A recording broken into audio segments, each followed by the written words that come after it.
The Rush Hour with James Golden. Entertaining and informative. On the Red Apple Podcast Network.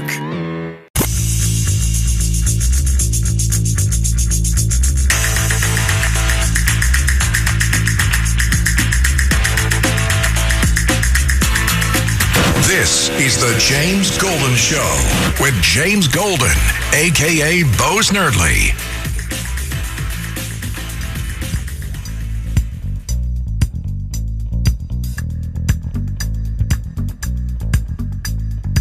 So first of all, Department of Homeland Security, we've identified 250,000 non-citizens registered to vote in just 4 states. Mind you, we have 46 other states. In just 4 states, we've identified 250,000 non-citizens registered to vote in California, in Pennsylvania, New Jersey, and Nevada. We also worked with proactive states to identify 28,000 non-citizens on their voter rolls, plus 400,000 individuals that are still registered to vote that are deceased.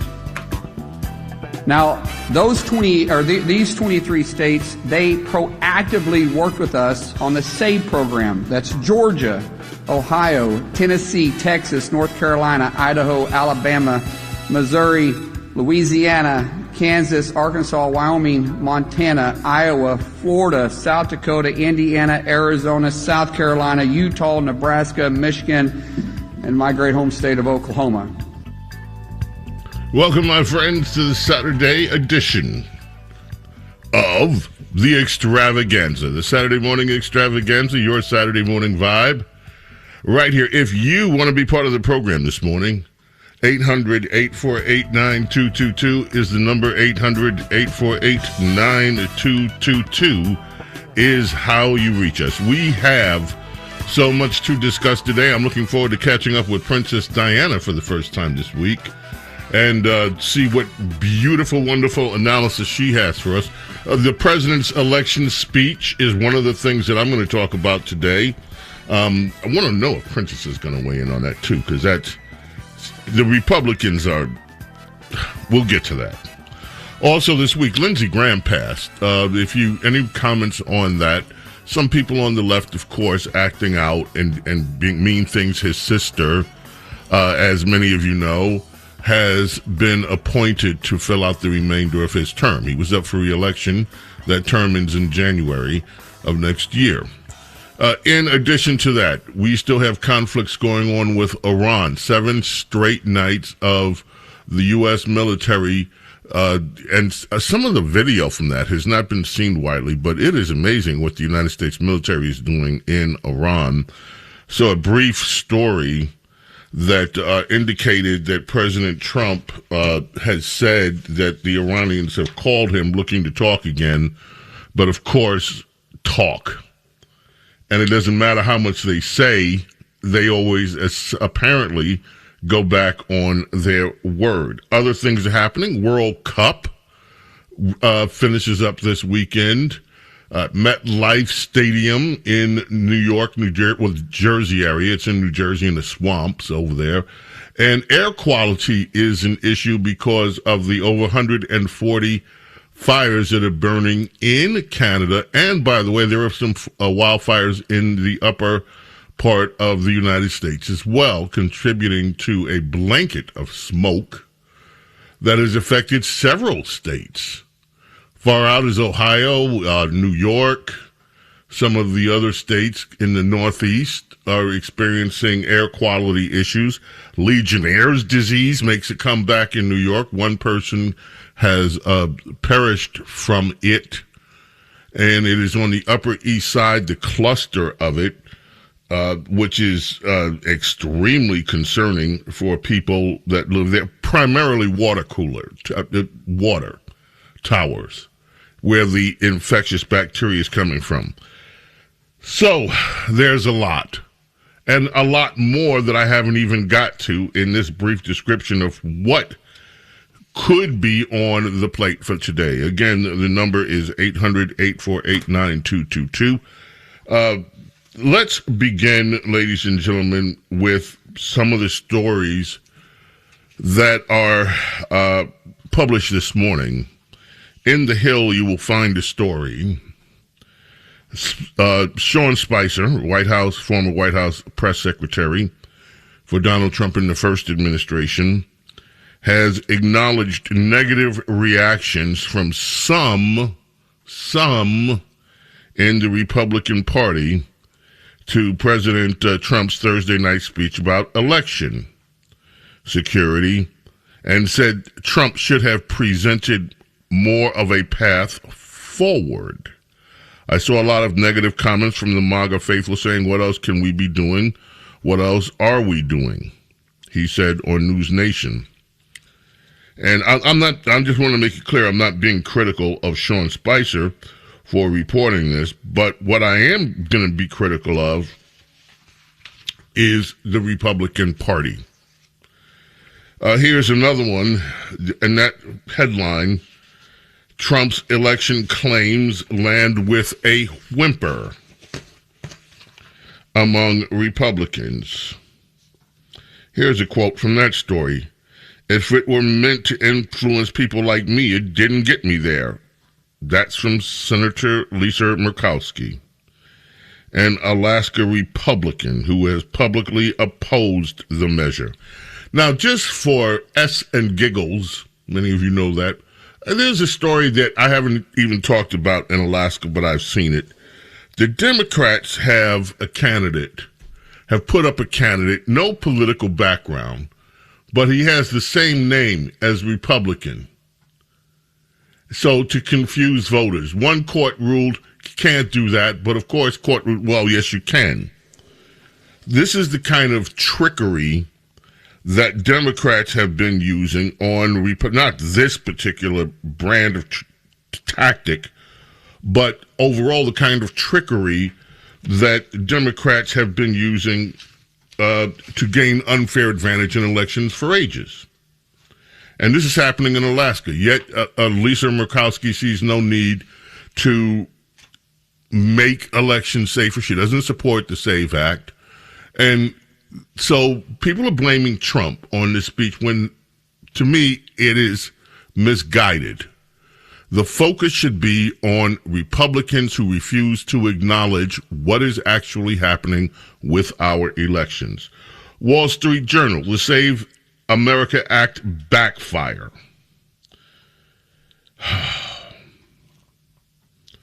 And it goes on.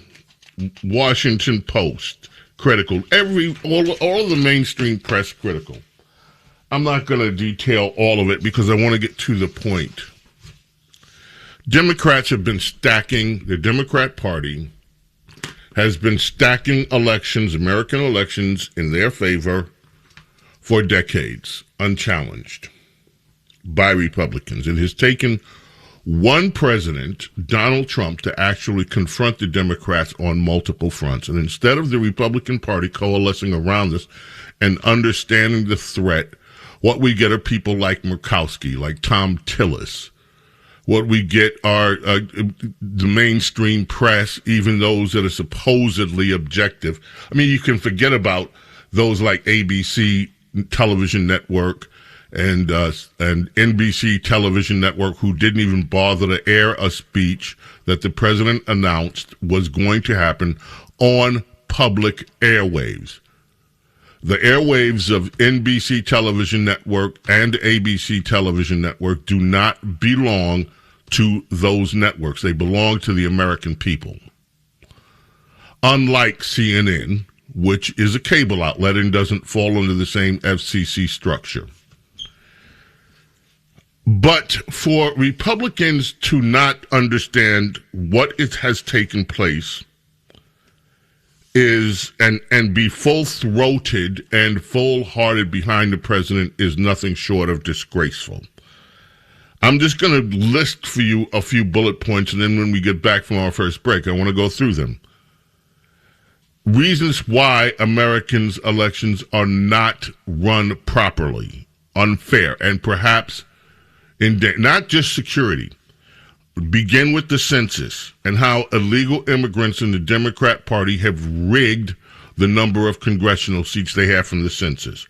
Redistricting. Until this term, Democrats had a concerted effort to redistrict in their favor, led by Obama, and Eric Holder is where it started. Finally been addressed by Donald Trump. Republicans should be backing it full-throated. The voter rolls. There is no requirement for audits of the voter rolls in the in law, even though federal elections and the states have power over elections according to the Constitution. But there's no check and balances from the federal government. Congress could rectify that.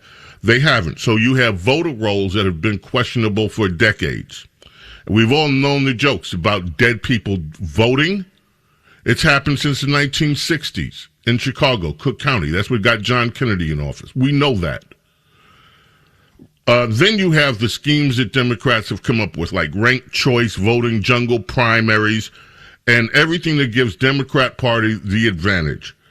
Then you have the big motor voter scam, which anybody can just walk in some cases, you don't have to be a citizen to get a driver's license, but then they go with you with voters again. No, with voting registration.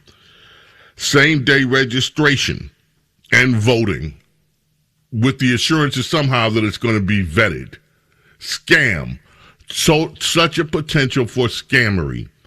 Then you have ballot harvesting, which is an open scam that the Democrats use. You have these endless election cycles where you have a month instead of an election day, and they're not settled until after the election, till people get a chance to see how many votes are needed.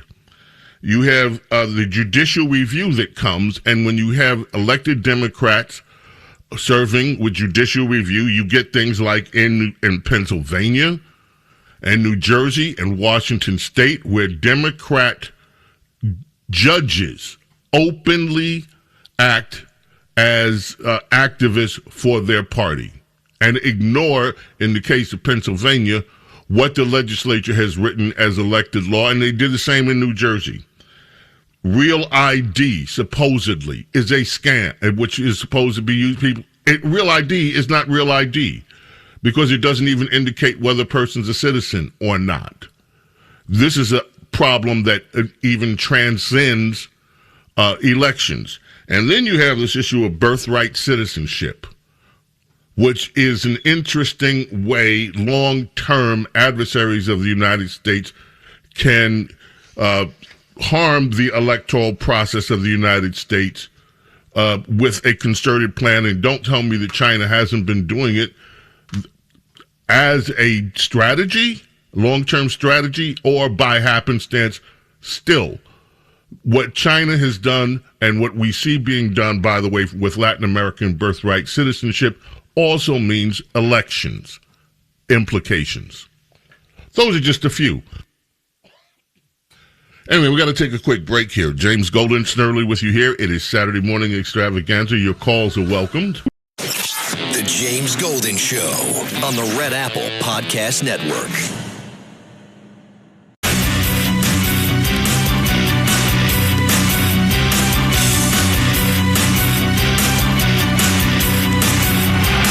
James Golden Show.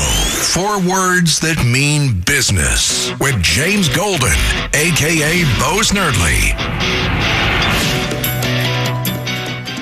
Joining us now to discuss this and more, the veteran Democratic strategist, James Carville. James, thanks so much for joining us. How would you advise members of your Democratic Party to handle President Trump's speech last night and rebut the work of his administration as we get into the full swing of the midterm election season, the midterm elections coming up in November? I would advise them to attack CNN, attack ABC, attack NBC, attack MS Now, because they didn't air the speech. And I think the President of the United States acting loonier than a tune is newsworthy. I don't think we should have hidden that from the American people. I think there should have been blanket coverage of it. He's literally off his rocker, and there's no other way to describe this. So you think we should have given him more publicity? Is that what you're saying? absolutely saying that. I'm absolutely saying that. I think the decision not to air that speech by CNN and other networks is not being what's really newsworthy. And that this he's gone. He was advised by his own staff in a story that I read, it was in Daily Beast and Politico, that don't be crazy. When you got to advise the President of the United States not to be crazy. Of course, he didn't take that advice, for sure. But this is very newsworthy, I think. I do think, Wolf. And I think the more people see this, the more they'll understand that. I really do. I believe that. Interesting analysis. We did air a lot of the newsy excerpts from the speech, and then we had full analysis and fact-checking going on. Let me play. James, what do? Attack CNN. That's what they need to do. Walked right into that one, did you, Wolf? James Golden Snurley with you here. It is the birthday today of Glenn Hughes from the Village People. Heavenly birthday for him. He passed away in 2001. But one of the original Village People, born in 1950. James Golden Snurdly with you here, Saturday morning extravaganza. What should people do? They should attack CNN. One of the greatest lines ever from Serpent Head. Of course, his analysis that Trump is off his rocker is just typical, but I think it was even interesting that you should have aired the speech. Now, in just a few minutes, the census thing I've discussed many times. I'm not going to go through all of that to say, look, this is just a fact of life. The number of congressional districts depends on the population. Democrats have added 11 million people just in the Biden administration here illegally, on top of 20 million that are here. So we have 30 million people in the country illegally that are contributing to the number of seats that Democrats have. Elections have consequences. That's unfair to the American citizen. It suppresses their vote. You have redistricting. Democrats have had the edge in redistricting for decades. Donald Trump's first president to actually go after what the Democrats have done, period. These voter rolls, that is a whole issue that we could spend ages with. You heard Mark Wayne Mullen. The number of dead people still on the roll. It is just unconscionable what is happening with that. So what you have, ladies and gentlemen, is just a system that has been corrupt for years. And what we have is one president that has decided to stand up. It is disgraceful that the Republican Party as a whole has not gone full-throated on fixing what we all know is a corrupt election system. They have left Donald Trump out to dry. And now, some of them are actually complaining the speech didn't deliver enough. They haven't delivered at all. James Golden Snurdly here. Keep it right here. The James Golden Show on the Red Apple Podcast Network.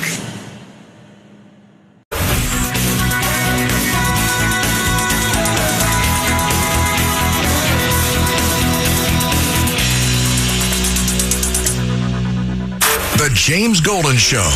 It's politics, but theater of the mind with James Golden, a.k.a. Bo Snerdley.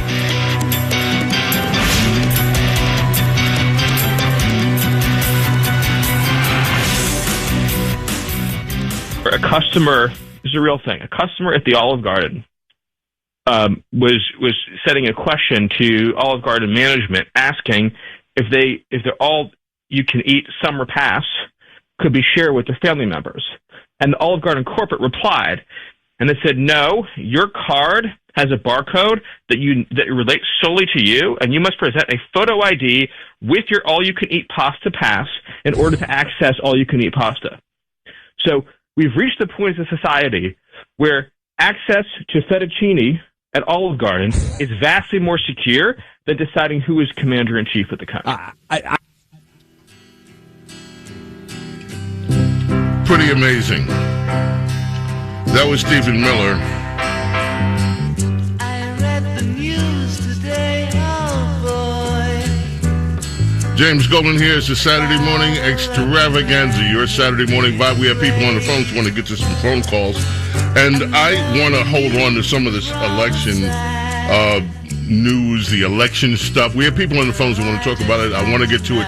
There are some other things I would like to get to today. We have one very, very long cut that I'm just looking for the right place to put it because it runs almost 8 minutes. That's almost unprecedented for a cut that we play, but it is so worth it. This week, Todd Blanche confirmation hearings as the new Attorney General got underway. It was acrimonious, to say the least, with certain Democrats. He handled himself extremely well. But there was one point in this that has not received a lot of attention. The Democrats brought on a witness to testify against the confirmation of Todd Blanche. That witness name is Elizabeth Oyer. She was Joe Biden's, well, she was a DOJ lawyer under Joe Biden, but she's the one that handled pardons. And Josh Hawley went after her in a way that I have rarely heard Republicans really zero in on an issue. In fact, I'm looking at the clock. Those of you on hold, please be patient. I'm going to grab some calls. But I'm going to get this now because I don't think we're going to have another chance to do it. We'll play as much of it as possible. Hopefully, maybe even we'll get to the whole thing. Anyway, cut number 7, Josh Hawley with a witness, Democrat witness, Elizabeth Oyer, at the confirmation hearings of Todd Blanche for Attorney General. Right. Ms. Oyer, if I could just turn to you. You were President Biden's pardon attorney, is that correct? I was the Justice Department's pardon attorney. You made clemency recommendations to the White House whether or not to pardon inmates, is that correct? My job was to make clemency recommendations. And in that capacity, you recommended that the President of the United States, Joe Biden, grant clemency to all 40 federal death row inmates, all of them, clear them out, correct? Sir, as I told Chairman Grassley, I'm not free to discuss the recommendations. I lost the screener. We have your memo. Your memo of November 4th, 2024 says, and I quote, disparity and undue severity of sentence, which are present in many, if not all of these cases, have been recognized as grounds for clemency. And you went on to recommend in that memo and a series of other memos that are now recorded and public record that the President of the United States grant clemency to murderers, rapists, and the most horrible offenders, all of them, clear death row completely out. I'm amazed you've been called here today. I'm absolutely amazed by it. But let's just talk about the people who you recommended. You talk about honoring victims. The people who you recommended get clemency and live at the expense and sufferance of taxpayers for the rest of their lives. Let's start with Dylan Roof. Dylan was a neo-Nazi who murdered 9 African-American worshipers at a Bible study in Charleston, South Carolina, 2015. Do you remember this case? I do remember it very well. I would hope you did. Here's his victims. Do you want to look at them? There they are. 9 of them at a Bible study in a church, killed in cold blood. The DOJ knew from day one that he had decided, I'm going to quote from the prosecutors, decided to attack African Americans because of their race. He further decided to attack African American worshipers in a black church in order to make his attack more notorious. More notorious. And yet you recommended that he be granted clemency, live at the expense of taxpayers for the rest of his life, substitute your judgment for that of the American judicial system. Do you stand by that recommendation today? Sir, I'm not going to comment on the recommendations that I made, but I can tell you that Mr. Roof is going to die in prison as... Oh, he's going to live in prison for a very long time because of you. because of your recommendations. And here's what you said in your memo of October 30th, 2024. You said that actually Roof is not a compelling candidate for clemency, but you recommended it anyway. Why? Because he suffered from anxiety, you said. Right? He suffered from anxiety. Did it ever occur to you that maybe the family of his victims might suffer a little bit of anxiety because he marched into their church and murdered them in cold blood because he was an incredible racist and he wanted to get on TV? Sir. Do you regret it? I'm not going to comment on the Do you regret it? that I made to the president. Let's talk about Robert Bowers, a man who regularly spewed such vile hatred of Jews. It's unlike anything I've ever seen. He barged into a Pittsburgh synagogue in 2018 and he shot everybody he could find, killing 11 innocent people who were there to worship. A federal jury in Pittsburgh unanimously recommended the death sentence after finding him guilty on 63 counts. Here they are. They're his victims. Take a good look. You recommended clemency for this person who went in and killed these people just because they're Jews. The other guy killed people just because they're black. This guy killed people just because they're Jews. A jury recommended that he be sentenced to death, and you substituted your judgment for theirs, and now he's going to live. Are you proud of that? Sir, what I am proud of is the fact that I took my job as pardon attorney extremely seriously. Apparently not seriously enough. You certainly didn't take the victims seriously. Then there's Jorge Avila Torres, who wasn't just a murderer. He was a serial killer and a rapist. Sir, Here is who he assaulted and killed. He sexually assaulted and killed 8-year-old Laura Hobbs. Unbelievable. And 9-year-old Crystal Tobias in a Chicago suburb in 2005. And then 4 years after that, he committed another murder. He slaughtered a fellow service member, Navy Petty Officer Amanda Snell, in 2009 while she was in her barracks. That's what he did. And you recommended clemency for this individual, and now he'll live his life at the expense of taxpayers because you substituted your judgment for that of the American judicial system, jury, judges, the whole lot, and yet you're here to tell us that you're somehow a victim?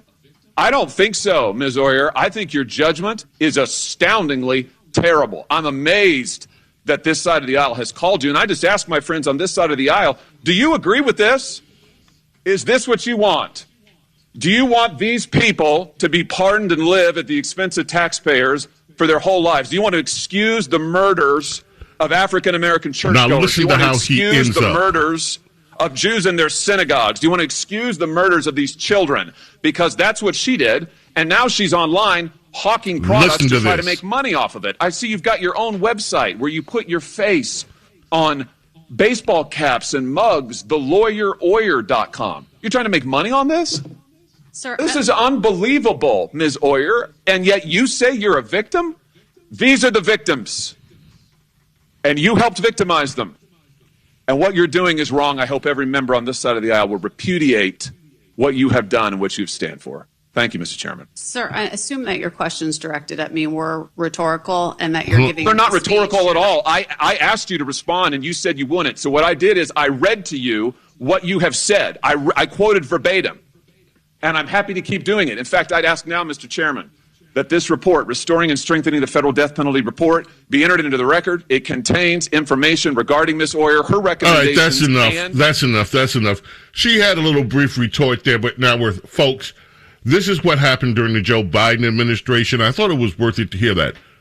You hear Dylan Roof, and remember the story. You hear the story of the murderer of not just black people, of Jews, of children, rapes of children, murders of children, the most heinous crimes imaginable. And this woman, and by the way, she was quite sanctimonious with her appearance, in my opinion, sanctimoniously sitting throughout this whole thing as if looking down on it. How dare you question me? This woman was Joe Biden's pardon attorney at the DOJ. And what she wants, clear out death row. Give them all a pass. And when she's called to account for it, she sits there with the smug, sanctimonious look. This is who the Democrats were. We have people on the phones who want to talk about other things. By the way, I heard from Adam twice this week. Adam sent me an email about how happy he was the day that Jean Carroll, whatever her name is, got the $5 million. That was he thought it was simply glorious in the lawsuit with Trump. Jean Carroll, whatever her name is. Adam was ecstatic over that. So maybe we'll hear from Adam today. He sends me emails during the week. I love them. And he sends me links. Anyway, let's find out what people want to speak about on the telephones. We're going to begin with our friend in Yonkers, New York, Teddy, who is calling. Good morning, Teddy. How are you? Good morning, James. James, I've already said to other people, Dominic, I've given up on the Democratic Party because of what happened with the Democratic Socialists. But they're disgusting unless they change. Hopefully that the candidate in Michigan against Al-Said, she's winning from what I read in the paper yesterday. Okay, and let's hope that comes to fruition. Okay. Now, on the other hand, like I said, I have withdrawn from the Democratic Party. That does Congratulations. That does not mean, I want to make it perfectly clear, that I support everything that Donald Trump is doing. I do support his going into Iran. But I wish, and a lot of people, would have stopped already with the damn elections. There was no outright fraud in the election in 20. It's called... How do you know? No, Teddy, seriously. No, you got to let me finish. My name's James. I'm not... We don't all sound alike or look alike. I'm James. Teddy, I just want to ask you one question, though, because we're having a conversation. How do you know there wasn't fraud? Oh, James, here we go again with you. No, I'm asking a simple question. I don't even talk about fraud in the 2020 election that much. I'm just asking you how you know. The Attorney General in Georgia, who's a Republican, when they went through it, he said... Okay, so if that's how you know, then that's how you know. Because you believe the Attorney General in Georgia, there was no fraud in Georgia. That doesn't say the rest of the election. Let me ask you a question. Teddy, you know history, I know history. Let's go way back even further than that. In the 1960 elections, when John Kennedy was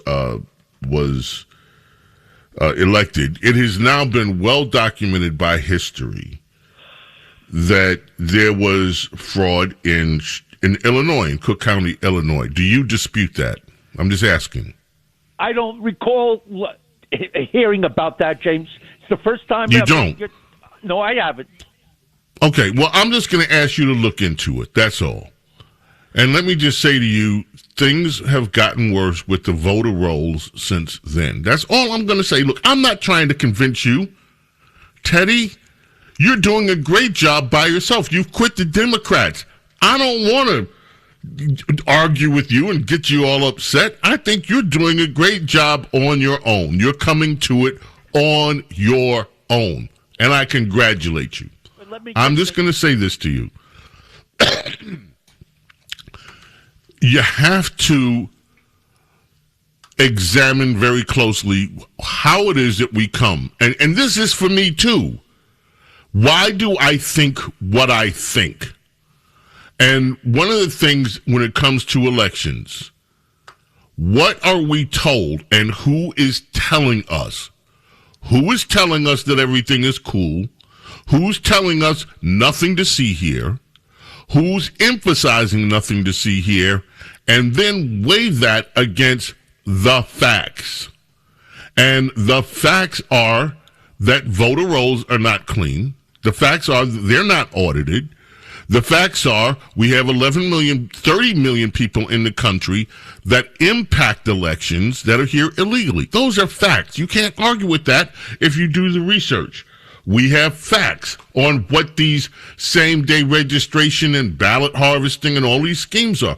That's all. I'm not trying to get into a whole picking anything about voting machines and this and that. That's a whole other thing. I just want you to look at the facts. That's all. Is anything wrong with that, Teddy? A fact is a fact. Let me just make a statement without you interrupting me. It's called when Trump wins the election, when Republicans win, no one complains about fraud. But it's called heads, Republicans win, tails, Democrats lose. That's what it's called. And I'm not defending the Democrats. I left them.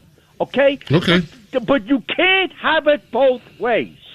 All right, Teddy, let me just say this. I let you say, because we got to go to a break, but let me just say this. Your criticism that you just said is actually wrong. When Trump won, Democrats said he was an illegal president. You had John Lewis that said he was illegitimate.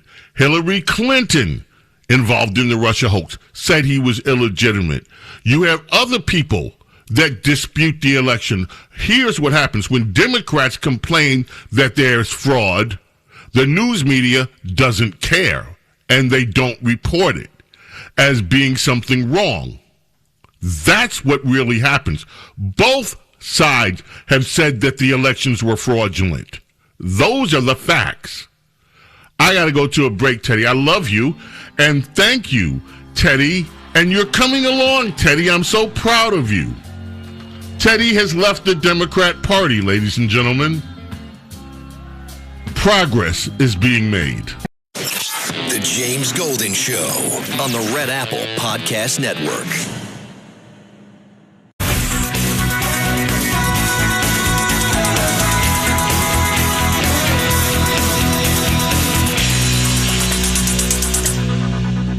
The James Golden Show. It's politics, but theater of the mind with James Golden, a.k.a. Bo Snerdley.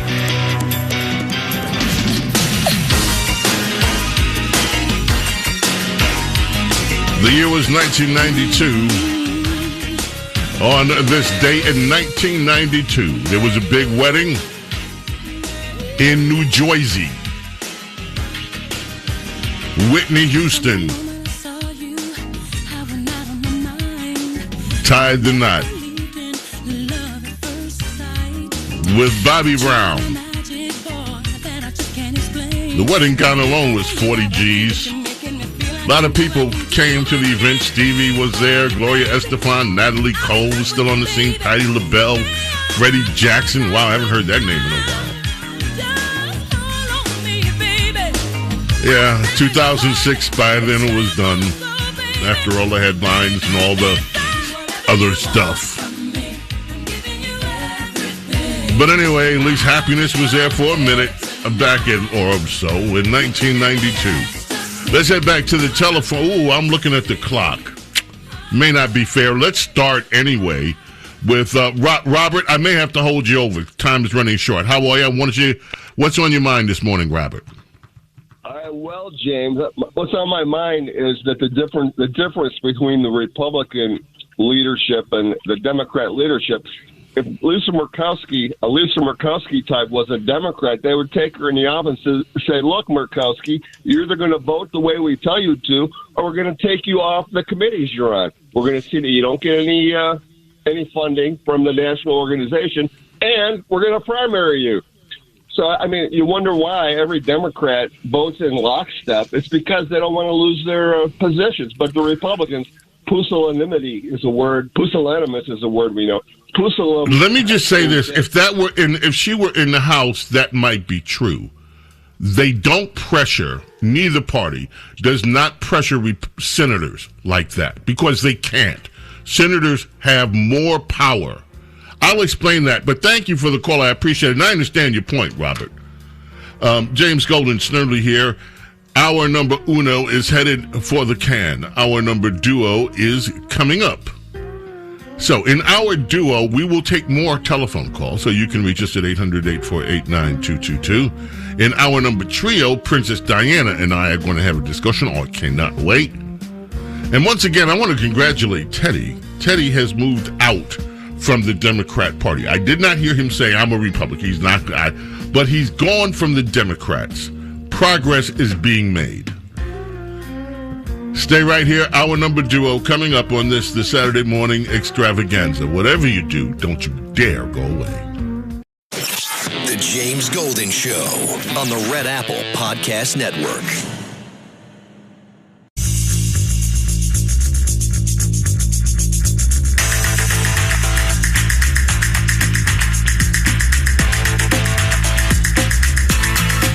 This is the James Golden Show with James Golden, a.k.a. Bo Snerdley.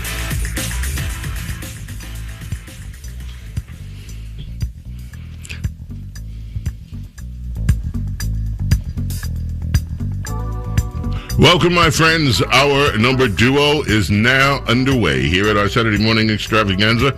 If you want to be part of the program today, 800-848-9222 is how you reach us. 800-848-9222. Later on in the program, Princess Diana and I are going to catch up with each other. Phone lines are full right now, but just hang in there. This hour, I want to begin with a series of audio bites. We're going to grab some calls as quickly as we can, but I want to get some of these things we have in today and not leave them on, as they say in the wood, the cutting room floor. So we are going to begin with 17, Rod, and I'll explain some of these cuts as we go along. Cut 17, please. I hope that this shares with people who are incarcerated here on Rikers that they too are a part of New York City. The World Cup has been a magical moment for the entire city. These are New Yorkers, and they will be New Yorkers when they get out of Rikers. They're New Yorkers today, and I wanted to make sure that we can celebrate this moment together. That, of course, Mayor Mondami from New York. Mayor Mondami sitting in Rikers Island watching the World Cup with convicts, or those that are accused of crimes. He wants them to know that they are New Yorkers too. There were news reports that one of the people he was sitting with committed a heinous crime that did not matter to me. And I can't verify that. I saw reports of it on social media, so I won't go into too many details. But this is how the mayor of New York wanted to spend his World Cup time. Of course, tomorrow is the World Cup. It worked out exactly as I hoped it would, as it became apparent that the United States was out of it. We have Spain, the colonial power, the colonists that enslaved so many people.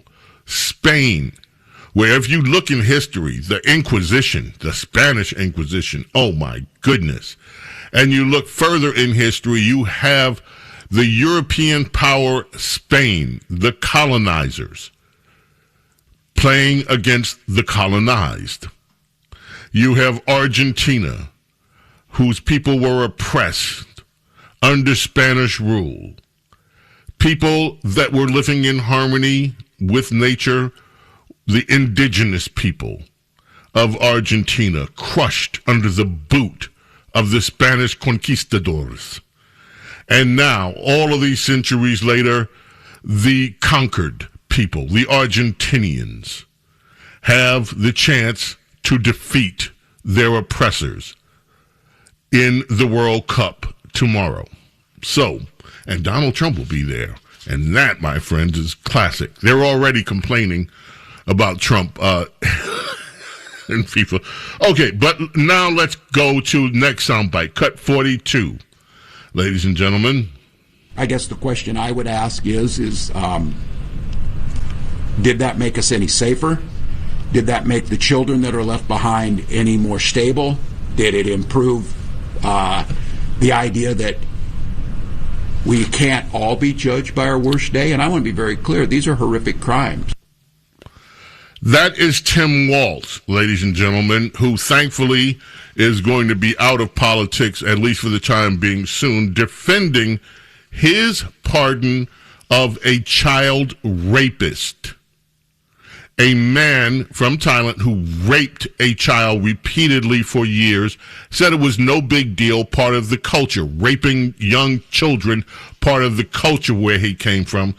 Tim Walz the Supreme Court Democrat justice out there in Minnesota and the Attorney General, Keith Ellison, pardoned this guy to try to keep him from being deported. He was deported. Marco Rubio revoked his citizenship, deported him, and Tim Walz still moaning about the fact that they did it. Does it make this place safer to get rid of the child rapist? The answer, Tim, is yes. It does. Let's move on, ladies and gentlemen. Cut 13, the wife of Gavin the Great, was on PMS Now. Here she is. But is it true that this investigation started during the Biden administration? I don't know the details. I do know that, Trump was coming after my husband when Biden was president and Biden was running for the presidency, and I thought it was ironic.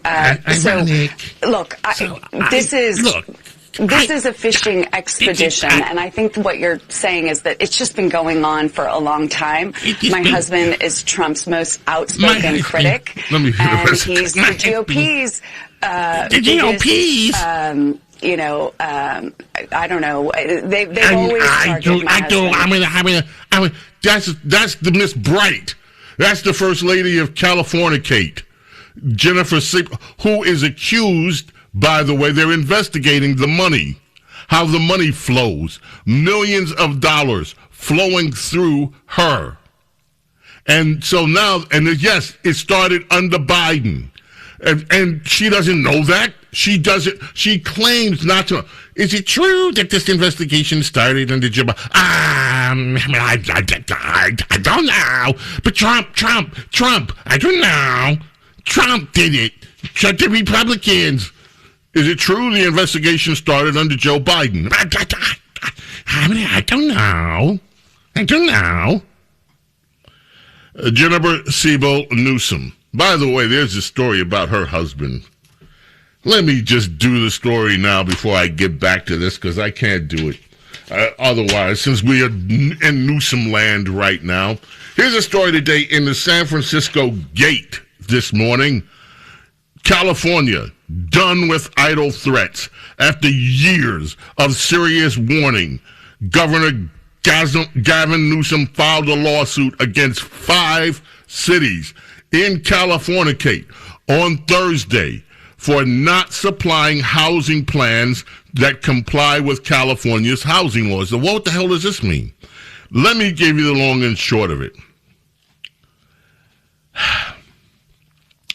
5 cities, including Half Moon Bay in California, have been sued for failing to take action to build houses, the city, to build houses for elderly farm workers. Now, translate that. What does that mean? Elderly farm workers? It means elderly, well.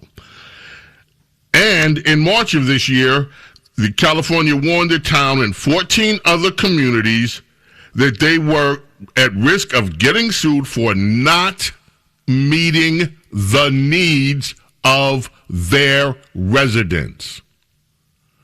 Not meeting the needs of their residents. You go throughout LA, you see homeless people galore on the street. Newsom hasn't sued LA for not meeting the needs of their residents. If that's going to be the standard for suing a city, you have not met the needs of your residents. If that's the standard for a lawsuit, then let's extrapolate on that. The citizens should be suing California for not meeting the needs of their residents by allowing criminals to roam the streets, by allowing the homeless to roam the streets, for the illegal alien invasion, which has hampered their life, for the gas prices that they continue to get plagued with. Anyway, And the city's protesting and said, look, we've been trying to come up with a plan, blah, blah, blah. But Newsom is suing, and he picked out Half Moon Bay.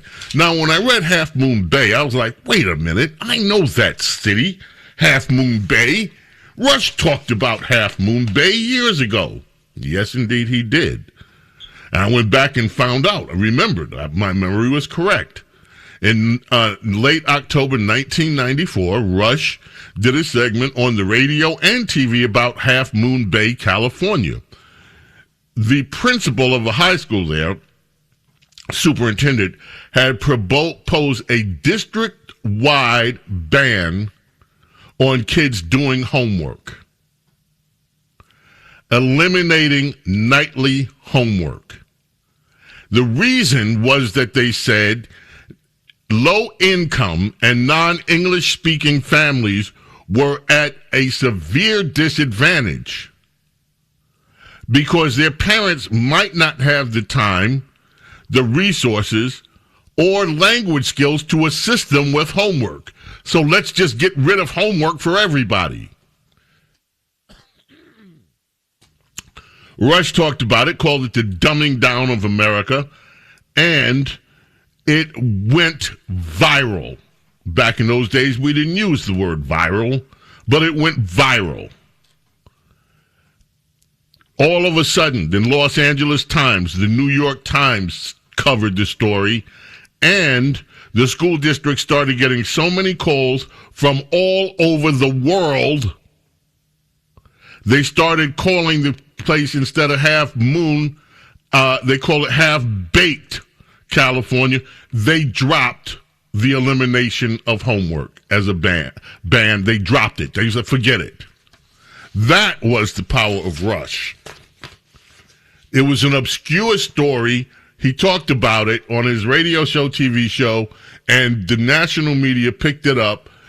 People from all over the world reacted to it and shut it down.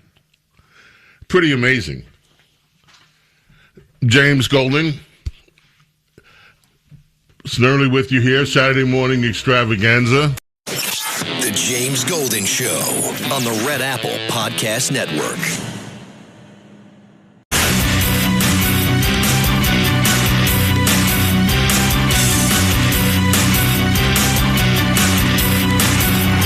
The James Golden Show.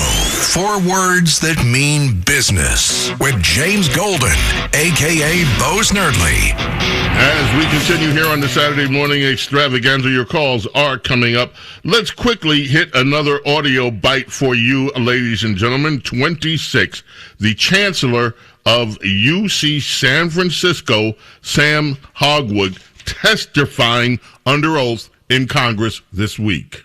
Of course, the vast majority of pregnancies are in women, and I have absolutely no problem with using the word pregnant women. I use it myself. Has a non-biological woman ever had a baby?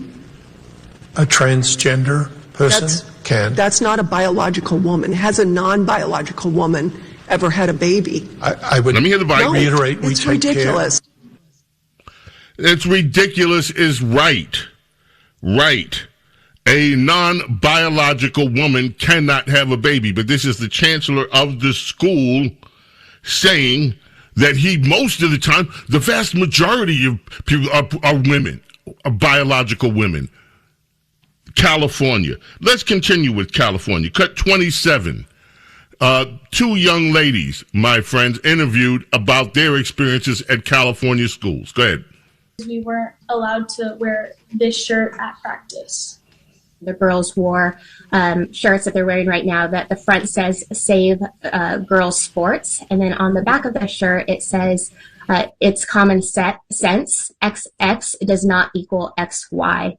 And so the girls wore these shirts to a cross-country practice. And the same athletic director that had displaced Taylor on the girls' varsity team told the girls that they needed to remove their shirts or hide the messaging on their shirts. And when the girls very respectfully asked, why do we need to change our shirts? What's wrong with the messages? The athletic director told the girls that their shirts, the messages on their shirts created a hostile environment. And the girls, again, very respectfully asked, what is that mean? What do you mean that our shirts create a hostile environment? And the athletic director told the girls that it would be, the messages on their shirts would be the same thing as wearing a swastika in front of a Jewish student. Personally, it hurt me like really bad. That's it. Save girls sports in California. The athletic director says that message, save girls sports, is like wearing a swastika in front of Jewish people. This is California. Let us turn to the world of social media. I played this one during the week. It's still one of my favorite cuts. A woman, a social media woman, discussing a car repair. Ladies and gentlemen, those of you that know car repairs will understand exactly what this is. If you don't, I can't help you. Cut 28. Y'all, I'm so hot and aggravated right now. I'm up here trying to get my damn brakes rotated. This lady talking about they only rotate tires. Ma'am, the brakes are a part of the tires. She talking about, no, it's a separate service. I said, okay, well, how much is it to rotate the tire? She talking about $250. Two what? That's high as hell.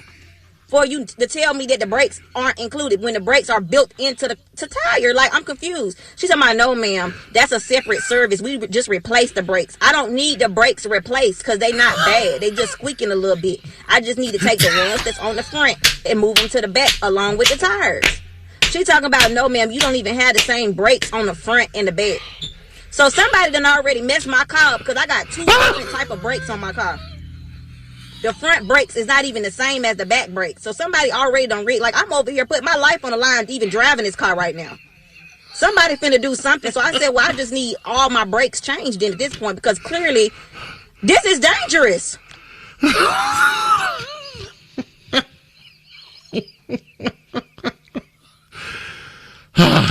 I need to get my brakes. I'm sorry. I need to get my brakes rotated. Wait a minute, she's telling me I got two different kind of brakes on the car. Somebody done messed up my car. I got two.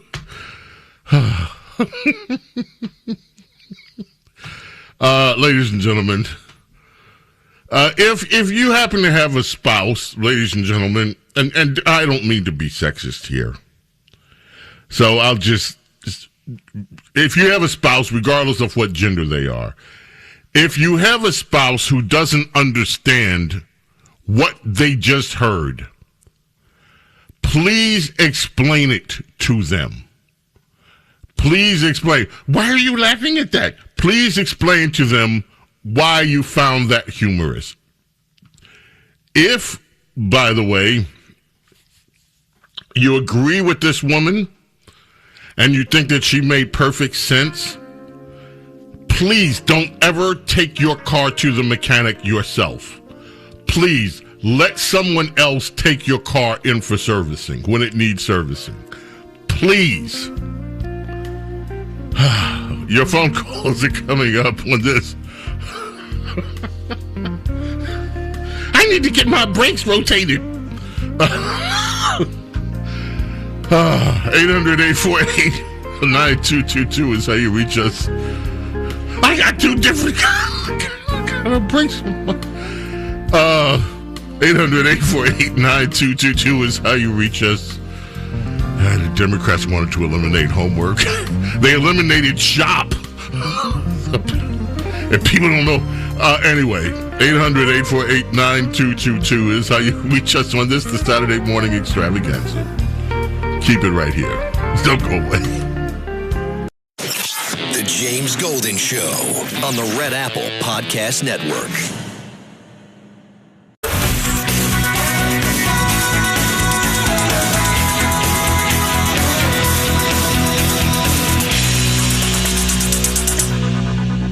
The James Golden Show. It's politics, but theater of the mind with James Golden, a.k.a. Bo Snerdley.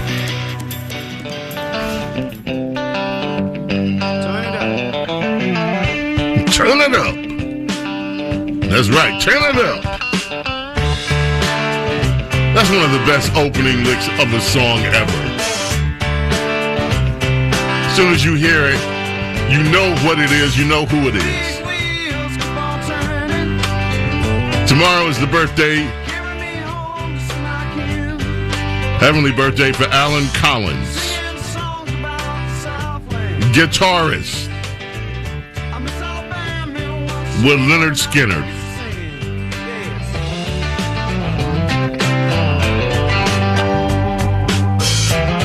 In 1974. This one went to number 8. But you know what? This is like a number 8, number 1 song. Meaning, it may have only gone to number 8 there, but everybody knows this song like it was the number 1 song decades later. Sweet Home Alabama. Alan Collins passed away in 1990. He was paralyzed in a car crash in 1986. In 1990, he passed away from pneumonia, which was a complication of that car crash. The music lives on, my friends. Guitarist from Leonard Skinner, Alan Collins. Heavenly birthday this weekend. James Golden, thirdly, we're going to head back to the telephones. Ronnie is calling us from California. Hi, Ronnie. Hey, Bo. How are you? I'm good. How are you doing this morning? I'm fine, missing you. Listen, I never hear in any of the election integrity the fact that we, along with the UN and other nations, monitor other countries when they're having their elections, but we can't seem to monitor our own. Why is that? I mean, it's because it's you know what? It's an inconvenient fact. Now, let me just say this to you: Democrats are petrified by some of the things that DHS Secretary Mullen said, which is, in essence, is a threat to look into what's happening in the state levels. But you raise a very, very valid point. The United Nations has, and if you remember, Democrats wanted the UN to come and monitor some Republican districts. But, yes, but they didn't, and they wouldn't show up here. But you're right. The United States takes it upon itself to monitor other nations' elections. The UN does it. You know who could monitor our elections? No, in a country where they take election security very seriously, where they actually have biometric scans to make sure who's voting and to make sure that the people voting are actually citizens and that they are who they say they are. So this is what happens in that country. Do you know what country could monitor our elections that has a higher standard for election integrity? No. What country? Somalia. Oh, goodness. Really? I'm surprised. Somalia. Okay. Somalia has more election integrity than the United States of America. Wow. Well, they use biometrics to make sure that when people show up to vote, they are who they say they are.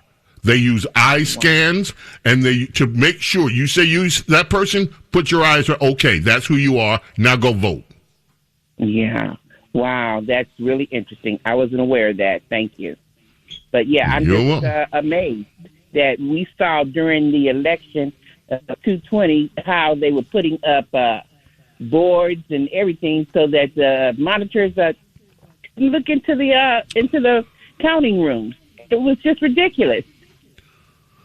And this is what Democrats don't want the world to see. Exactly right, Ronnie. Totally ridiculous. Thank you so much. Appreciate the call. Always love hearing from you. Thank you. Larry is calling in from Tampa, Florida. Good morning, Larry. How are you? Fine, thank you. Good morning, Mr. Golden. Thank you for taking my call, sir. And I like the analysis you and the previous lady put together. That sounded good because you aired several clips on a previous segment of prominent Democrats claiming that President Trump was an illegitimate president. But wouldn't their arguments carry a tad more weight and maybe have not so many holes in their pail and be more persuasive if they were to support their argument with some kind of factual evidence? Maybe they would start with defining what constitutes an illegitimate president and how that applies to Mr. Trump, or how it did in the 1920 election. That's all I have. Okay, well, let me just say this. You would think from the coverage in the mainstream press and otherwise that there is no evidence. Once again, I want everybody to please listen to something that aired on News Nation. Katie Pavlich, great journalist, Katie Pavlich interviewed Catherine Heritage, another great journalist, cut number 5. This is what you didn't see on the mainstream press. This is what you didn't read about in the New York Times, Wall Street Journal, or anywhere else. Let's listen in with Katie Pavlich interviewing seasoned and great journalist Catherine Heritage. So first, just your reaction to the president's announcement tonight. Well, I think it's a very significant announcement, not only what he said, but the fact that they are releasing these documents so that we can really fact check the claims we heard this evening. I've been digging into the documents already, and I found this November 2020 email. And it specifically states, it's a conversation among intelligence officials. It specifically states that they have, quote, deliberately massaged one of our pending PDBs, that's the president's daily brief, to avoid any direct links to the election. And that is consistent with my reporting.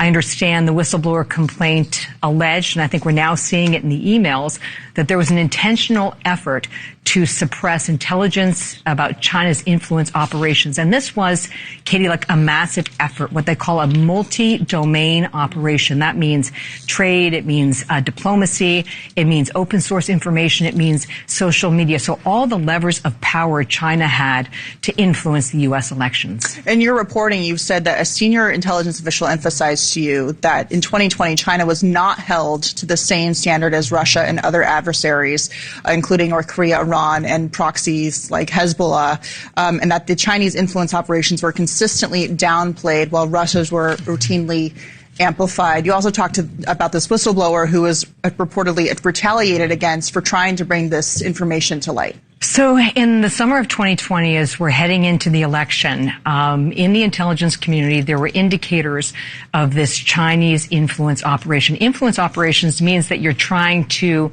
affect the outcome of how people vote or their sentiment about a presidential candidate. It's different than an interference operation, which is penetrating voting rolls and voter systems. And this whistleblower was raising the alarm about the influence operation, and then suddenly it all was suppressed.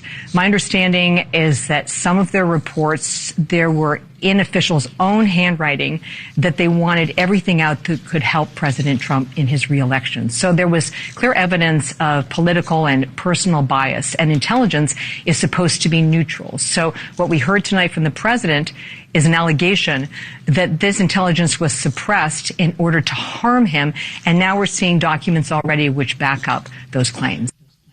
So supposedly no evidence. That's according to reporters who are not being honest journalists.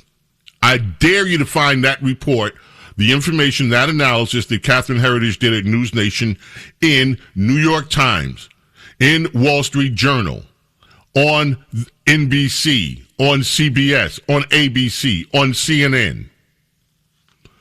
Let's go to New Jersey and catch up with Sergeant Russell, who has been holding the line for quite some time. I appreciate your patience, and good morning, Sergeant Russell.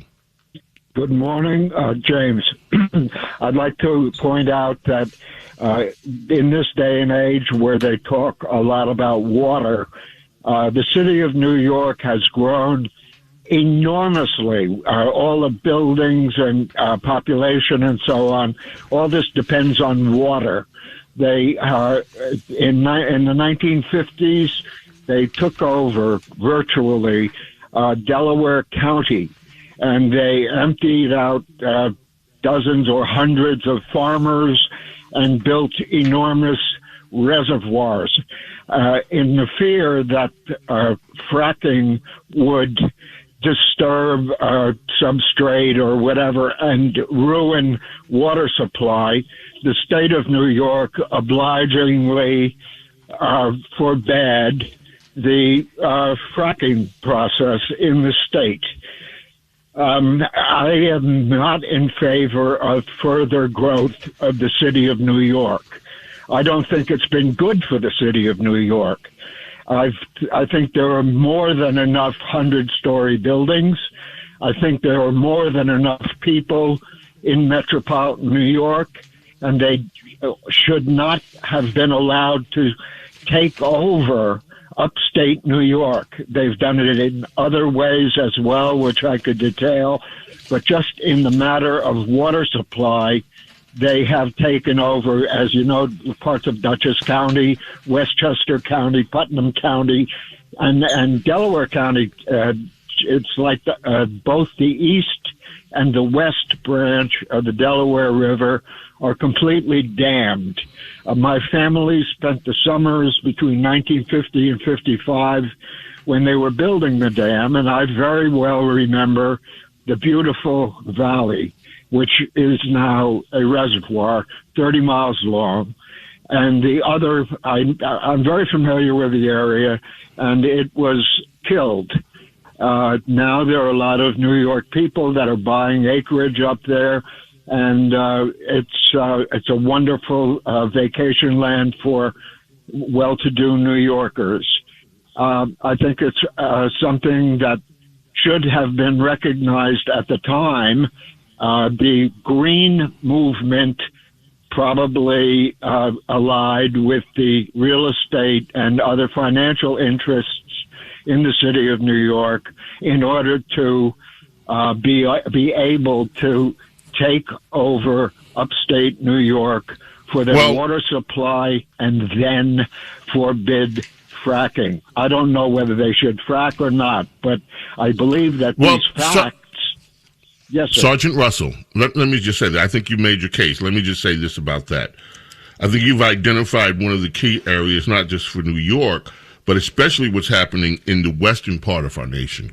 Right now, if you look at what's happening with the Colorado River, for instance, you have multi-states that are fighting over it. Why? Because a lot of that water ends up draining into big blue cities, and the farmers don't have enough water to use. If you look at the water battles that are happening in California itself, from Northern California, again, to Southern California, same deal.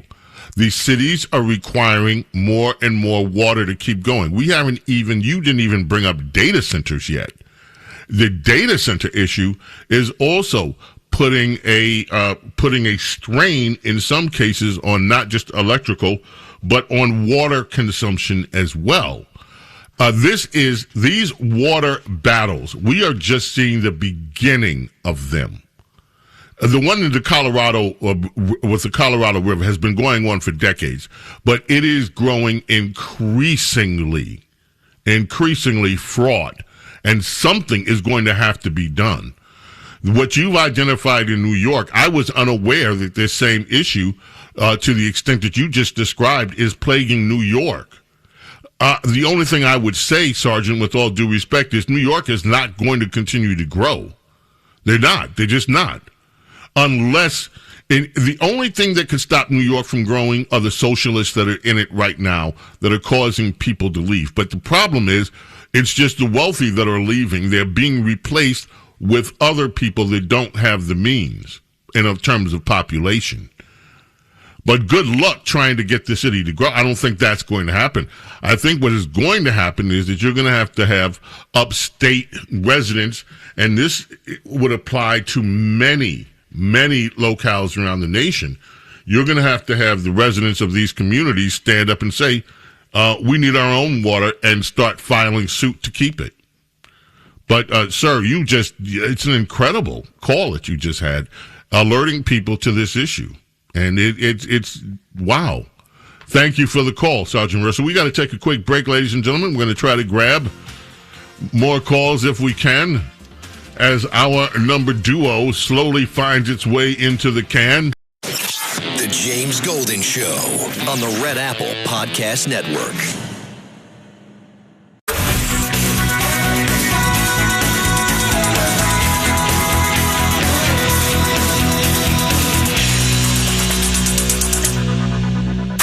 James Golden Show. It's politics, but theater of the mind with James Golden, a.k.a. Bo Snerdley.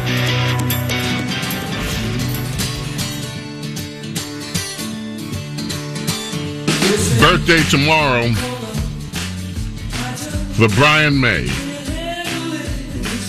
Guitarist, singer, songwriter, of course, with Queen.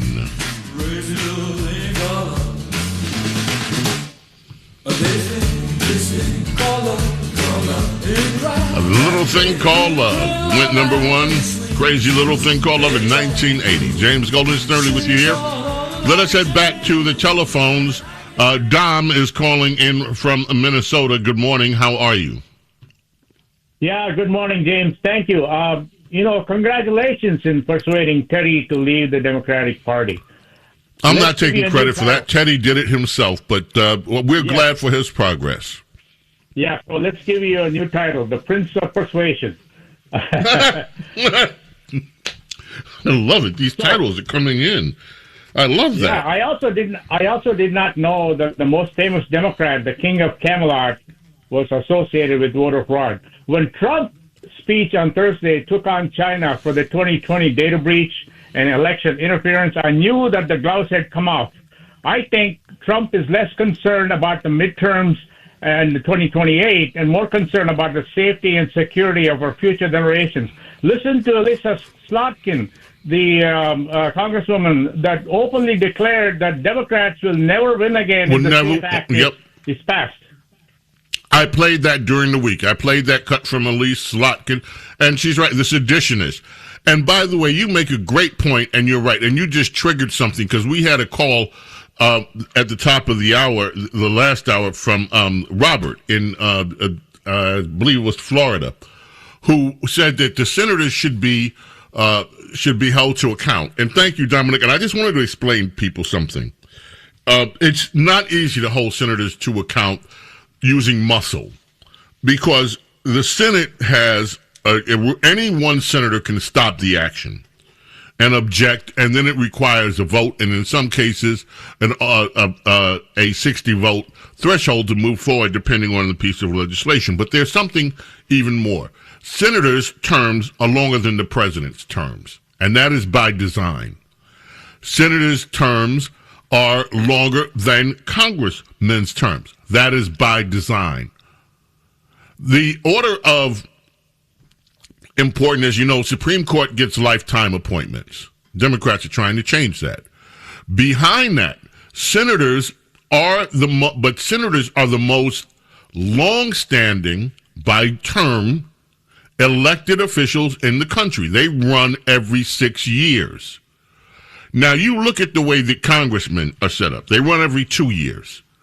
From the moment a congressperson wins election, if they are smart, and many of them are, the day that they are sworn in is the day that they begin fundraising operations for the next operation, for the next cycle. Senators don't have that kind of pressure. They don't face the voters. For every congressman, every congressman faces the voters 3 times before a senator has to face voters once. And you cannot bully these people. And when you try, or if they perceive that you're bullying them, they can be vindictive and crash your administration.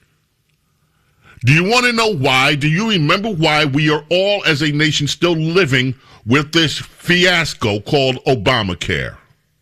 It is because one senator, Senator John McCain of Arizona, was so ticked off with President Trump and his Republicans that he said, screw it, I'd rather have Obamacare so that not to give Donald Trump a political victory from getting rid of it. He was the vote that decided it. Pure vindictiveness. And I'm not saying that he and Trump, that he had no reason not to be vindictive, but he was vindictive.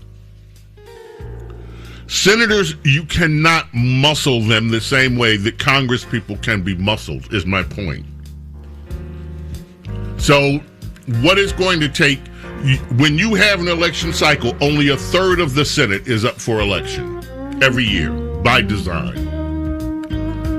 So the options in dealing with senators is a little bit different, is my point. James Golden, Snerdley, our number duo in the can. Our number trio on the way. Princess Diana's on the way with us in our number trio, and your telephone calls at 800-848-9222 as the Saturday morning extravaganza rolls along into our number trio. Keep it right here, my friends, whatever you do. 800-848-9222 is how you reach us.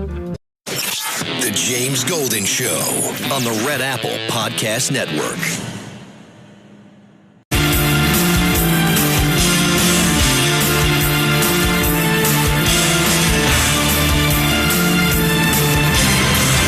The James Golden Show is on the air with James Golden, a.k.a. Bo Snerdley.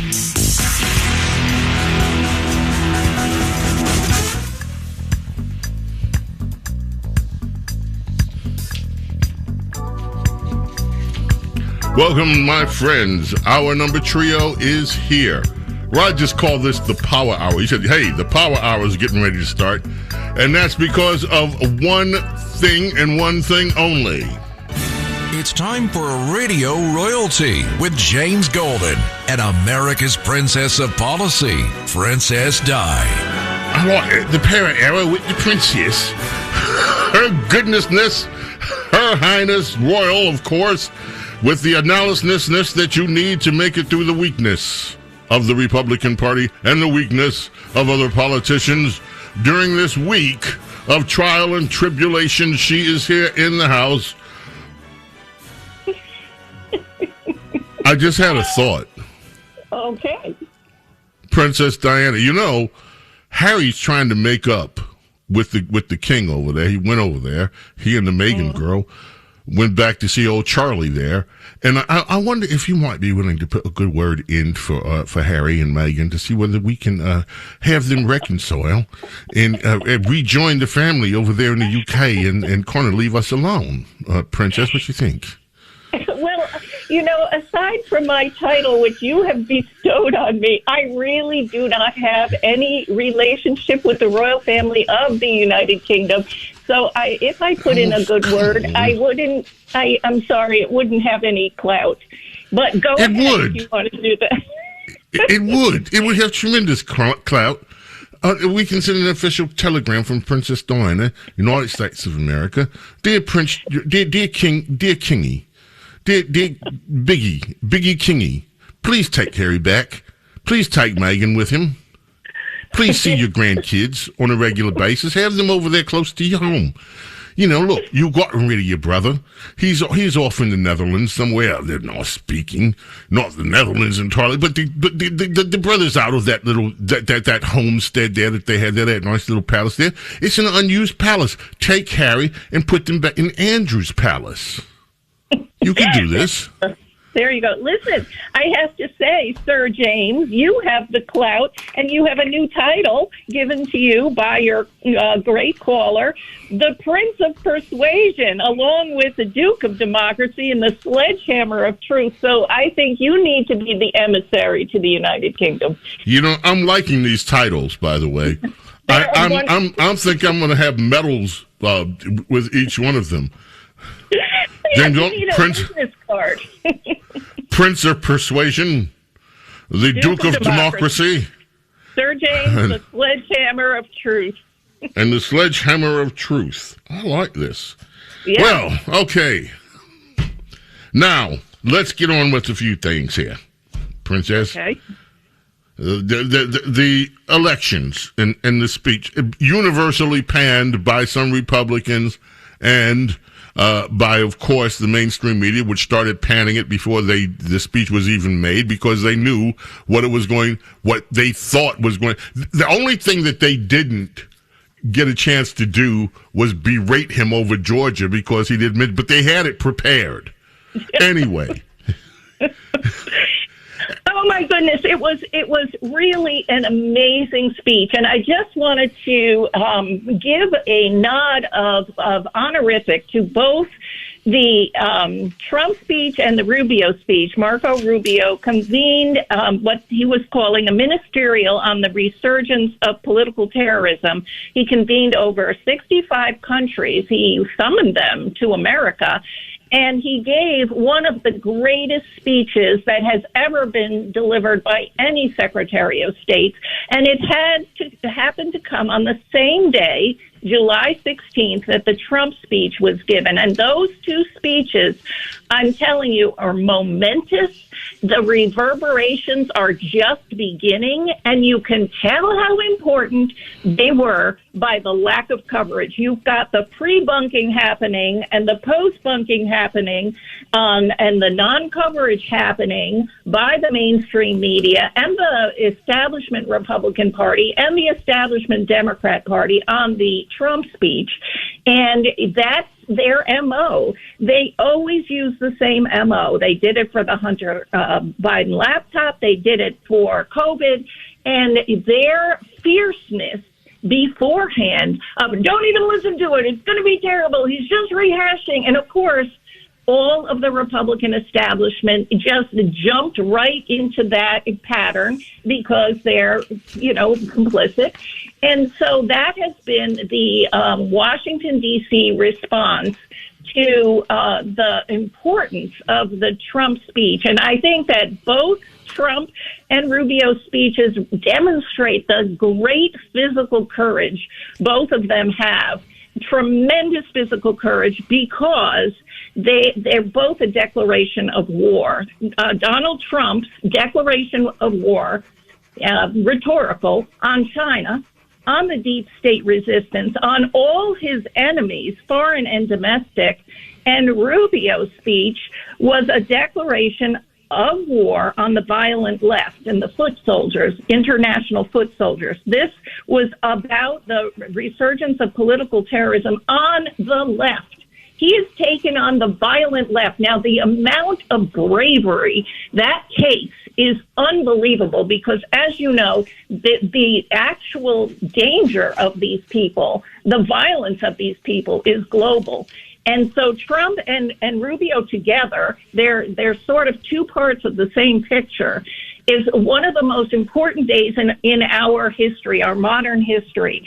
And so I just happened to look up just to verify the date of the speech, and I want to tell you the Google AI overview.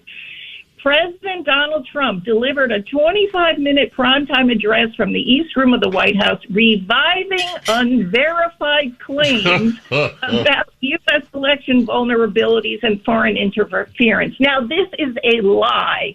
None of these claims have been advanced before by the White House at all. No one knew that China hacked 220 million voter files, including yours and mine.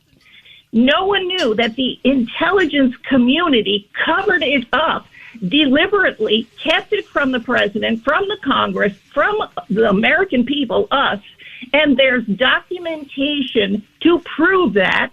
None of us knew the business leaders and the journalists were paid by China as part of influence operations. No one knew that China's all-of-government mission was every lever of power they had was to stop Donald Trump in any way possible. None of us knew that there were at least 270,000 non-citizens registered to vote and the dead.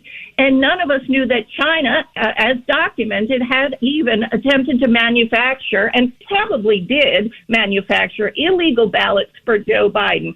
The number of statements of fact in that speech are so monumental that you cannot even, I've listed just the top 4 or 5.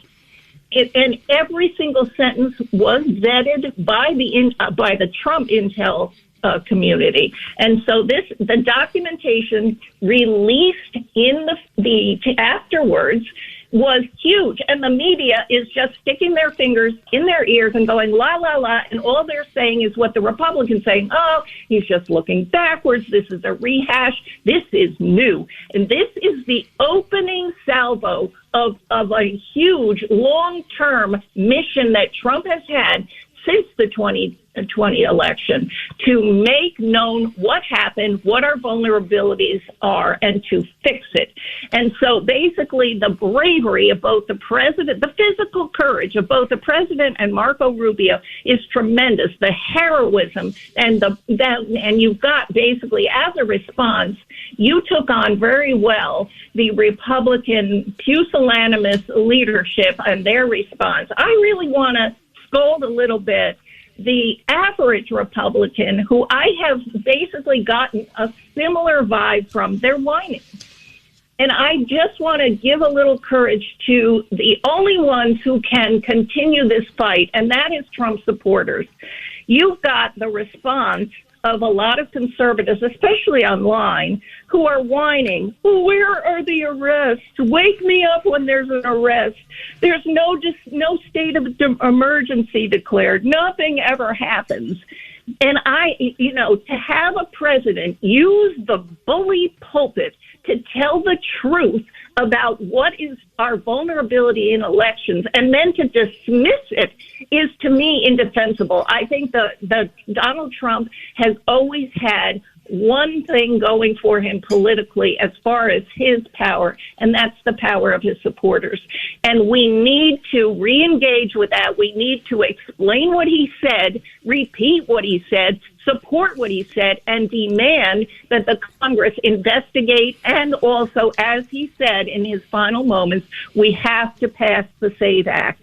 And so that is the answer. He's got the problem laid out, the evidence laid out, and he has a solution. And for normal people online to be basically whining about it, I think it's time for us to buck up and for us to basically stand in the gap with Donald Trump, the only president who's ever said any of these things and may be the only president who ever does. And it's time for us to seize the day. Wow. And yes.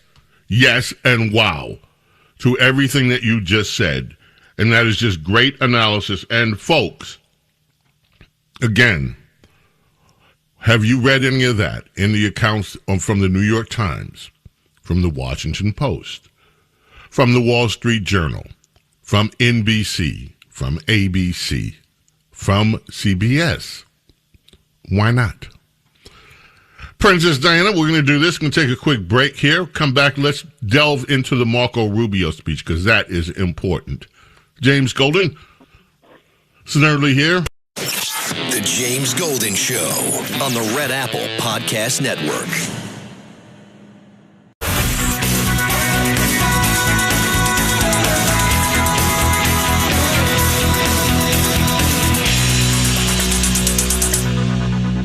The James Golden Show. It's politics, but theater of the mind with James Golden, a.k.a. Bo Snerdley. And here is, ladies and gentlemen, Bo Snerdley, your Duke of Democracy, Prince of Persuasion and Sledgehammer of Truth, with the mighty Princess Diana. Your Highness. Yeah. I'm digging these titles. I'm going to do it. I'm digging these titles. Okay. Your Highness, you mentioned Marco Rubio. You sent us 2 bites. We have them. I played one during the week. You alerted me to this bite, and it was just insanely incredible. I loved every moment of it. Which one would you like to lead with? I'm going to leave that to you. They're both excellent. So you are the okay. Host. You decide.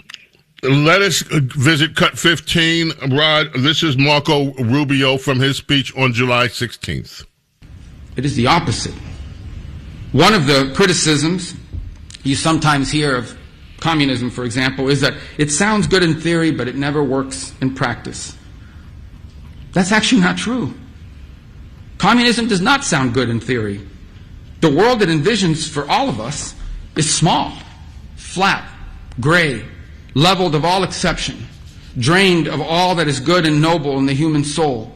The world it envisions is a world without courage, a world without creativity or ambition, a world without heroes or glory or great causes to strive towards, a world without miracles, without myths, without men who rise above the rest to do incredible and extraordinary things.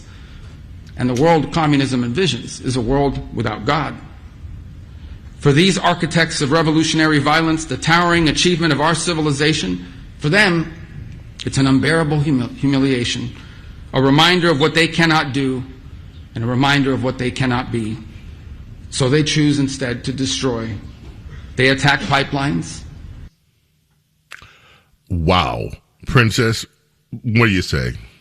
He went on to say they attack pipelines, they attack railroads, they attack power grids and laboratories, the physical embodiment, symbols of power and invention and achievement. This is the nature of terrorism we face today. They despise the West because the West is great. And he went on to explain that the reason he called all of these nations together is because this is an international, a transnational threat. He said these are not distinct, isolated cells. They're interconnected. They do not believe in the nation state. They coordinate, they communicate, they travel, they train, they act together, sharing the same infrastructure, the same enemies, the same mission. Now, this, to me, is hugely significant because these things have never been attacked as a whole.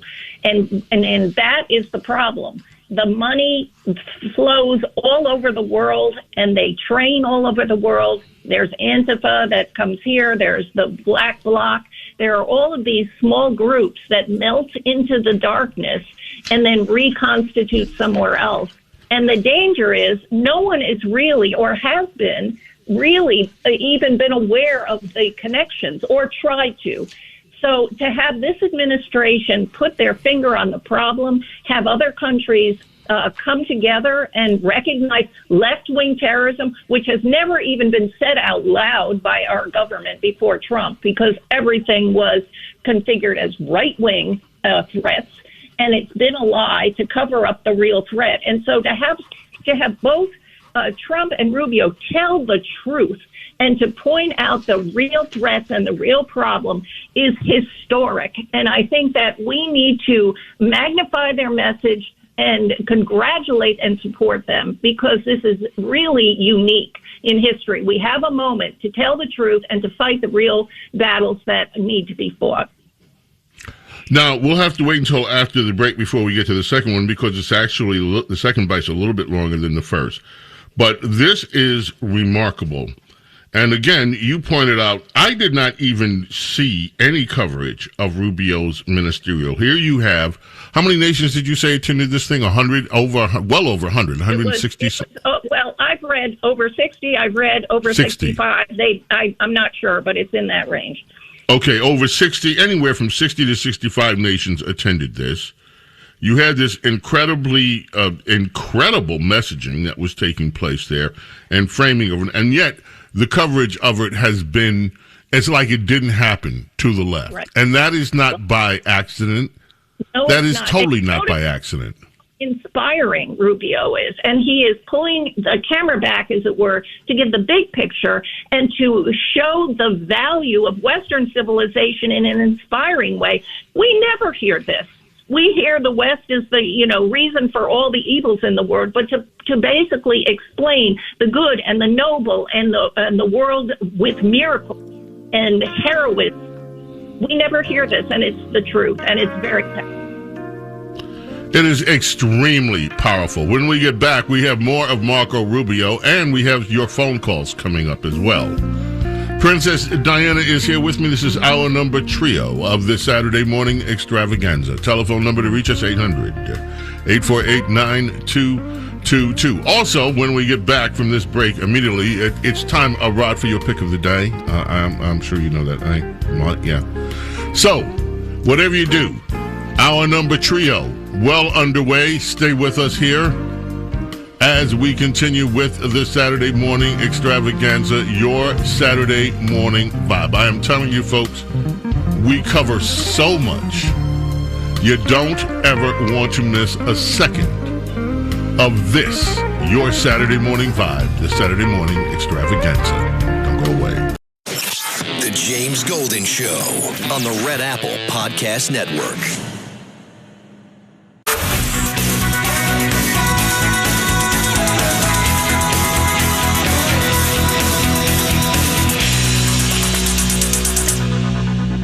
The James Golden Show.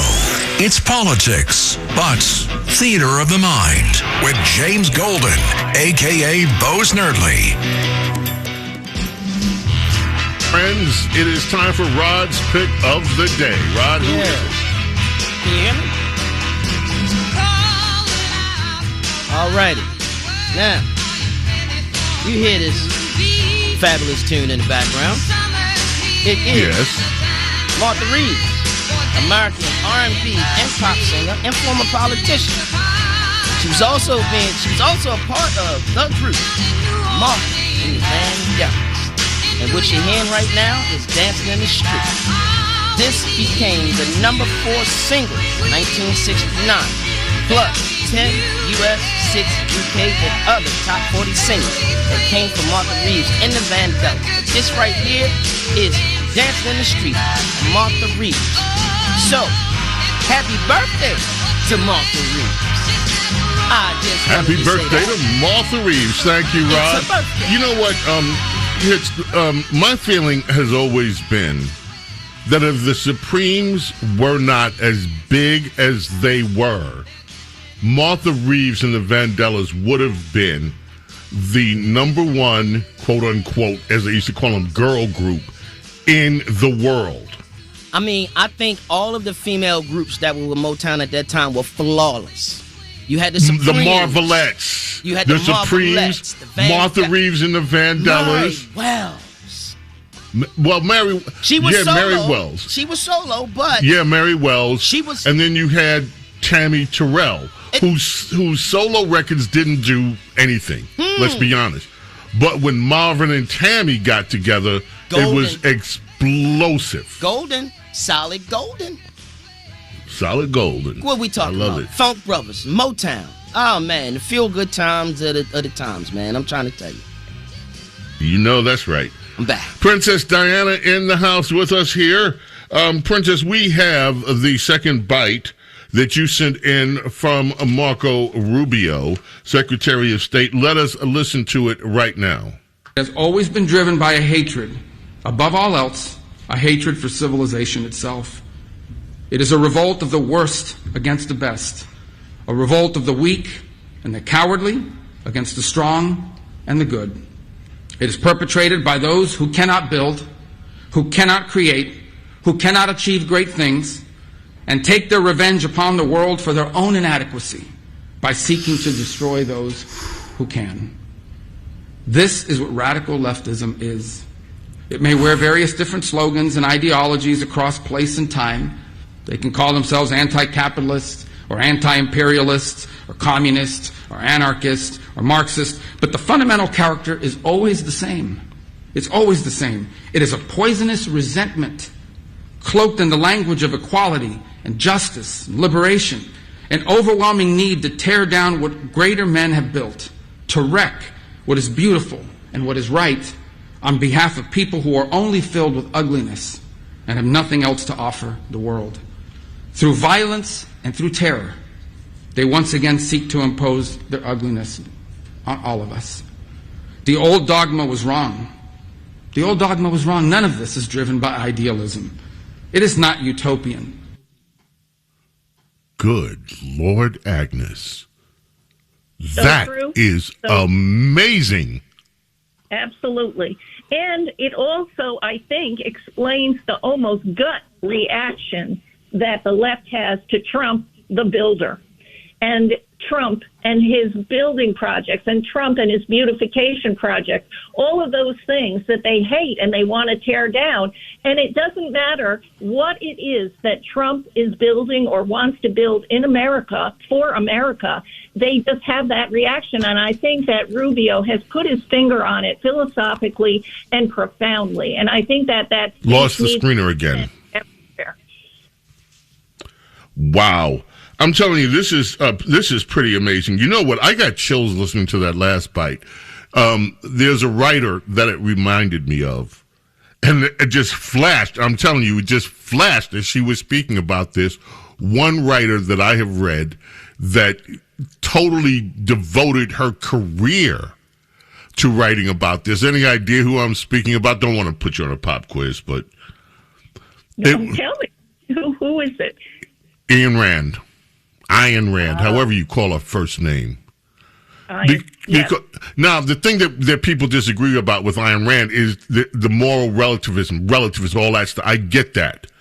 But she wrote profound books. Atlas Shrugged. She wrote about this need to tear down the builders and this revolt of the greedy left, because that's what she was talking about. It echoes on Marco Rubio's, that segment of the speech almost echoes everything that Atlas Shrugged was about in less than 2 minutes.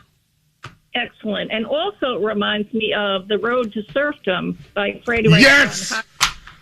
It's a very similar, profound wisdom that is in danger of being lost. And I'm so happy that Rubio is reminding people of the greatness and the goodness of the potential of the human achievement. Well, Princess, you just said something, and you know what? I haven't even thought about that title for years, and I'm so sorry that I haven't and have never brought it up until now. Please talk for one moment about The Road to Serfdom, because when it appeared was just as, to me, as important as what it said. And the fact that now we're all these years away from it, and we have entire generations that don't even know what the point was of the road to serfdom. Well, it basically is an explanation of what happens as societies devolve into Marxism, tyranny, communism. It is the small, bureaucratic mindset of the people in power who have the small levers, who lord it over, kind of like HOA people do. And in these societies where they're given enormous power, that the rest of the society becomes serfs or slaves. And it explains what it is in the human psyche that can cause this, and in policy. It's a wonderful explanation. You understand immediately. Interestingly enough, James, the Reader's Digest ran a simplified version of it in the 50s and 60s, and it kept those ideas. That magazine was very much anti-communist, and it explained it to average people in their homes. And it's one of those things that, as I say, a lot of this wisdom was known by regular, ordinary people, thanks to the Reader's Digest and, also to Rush then. And it's in danger of being forgotten. And, you hear the simplified college kids and people who in grad school explaining how you shouldn't pay rent and that sort of thing. And you have a lot of people who don't have the background and the wisdom to understand the danger of these temptations, and the results are always misery. Right. Now, this, to me, Road to Serfdom came out at a particular time, too. You look at the end of World War II, and when it became popular, I don't know when it was published, but I do know when it emerged as a social discussion, and it emerged, I think, if I have this right, over in the UK as a discussion, because after World War II, they really understood Churchill, and World War II just over, but the understanding of what the next threat was there, which was communism, and people were taking it very, very seriously. Now, we had just defeated, Russia was our ally, of course, but people understood that the communism that was being offered by Russia was now the next battlefront. Hence, man, you just triggered me. We had a great general by the name of Patton who got it handed to him for suggesting, Patton is like, look, we're over here now. We got them in our sights now. Let's just deal with this Russia communism business now. And that was like, oh, man. The iron is hard. Now, I just looked it up, James. It's 1944 was originally published. And, there you go. That coincided with the end of World War II. And Hayek's warning was against central planning and how the individual, as in what the books you described, was steamrollered, because what we have in quote-unquote capitalism or free market capitalism is millions of individual decisions making the market. And so you've got the price set by millions of decisions by individual people who are free versus the central planning of all of these systems that are temptations to young people who don't know any better. And the results are always starvation and scarcity and misery, because you have to stamp out individualism. Boom. Love it. Let's grab some quick calls. Princess Diana, time is really fleeing here. Folks, if you're on the phones, thank you for being so patient. I'm going to ask you to just please get right to your points, because we want to squeeze as many callers in as possible. Let's start in Brooklyn, New York with Stu. Stu has been holding on. Stu, what is on your mind this morning? Good morning, Bo. Bo, I happened to catch a segment where you're talking about water shortage. There is a underground lake under the floor of the Atlantic from New Jersey to Maine, of fresh water that has been discovered. It's called Expedition 501 if anyone wants to Google it. And they have also discovered the same thing off the coast of California. Is it the solution? Not quite. There are a lot of problems that'll have to be solved to get into it. But there it is, a huge supply, a huge... I'll tell you, you know what you just said, Stu, just blows my mind. Isn't nature, isn't God one... You think about that, a freshwater lake underneath the ocean. Think about this creation and what God has created. That's the first thing that came to my mind. It's beyond comprehension, the creation. Stu, thank you for the call. I want to move ahead. Let's catch up with Jan in New York. Jan, you are up next. Thank you for the call. Hi there, James. I just wanted to ask the princess to please get yourself and that recording that you just played that was mind-blowing. And Rubio, really, I think he should be the next president. The man is brilliant, but try to get yourself on all these different shows. I'd be happy to have you. Newsmax, all the different shows on WABC AM radio, Katzman TV station that you're on right now, because nobody's heard that. Even the sledgehammer sitting next to you hadn't heard it.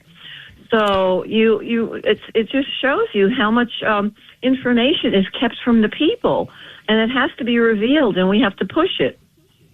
Princess Diana?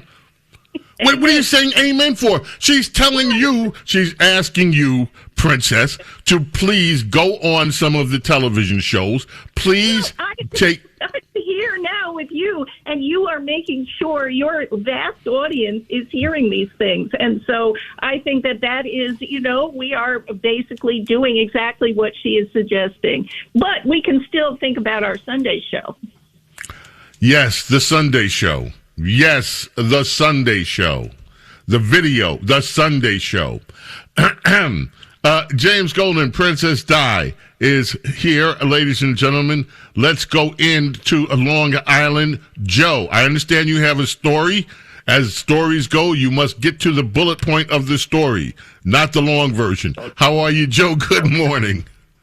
Doing good. Good morning. I work in construction. 25 years ago, working with a guy that lived in New York City, and we weren't talking politics, and he was talking about voting, and I played along, and what he revealed to me that his brother got paid to get carted around to multiple locations to vote multiple times. So this voter fraud is real. You may not see it so much in rural areas and the suburbs, but it's definitely widespread in blue cities. Amen, and thank you. And Princess Diana, all the stories that we know about the walking around money, all the stories that we know, which are never brought up by the press. You saw this business in L.A.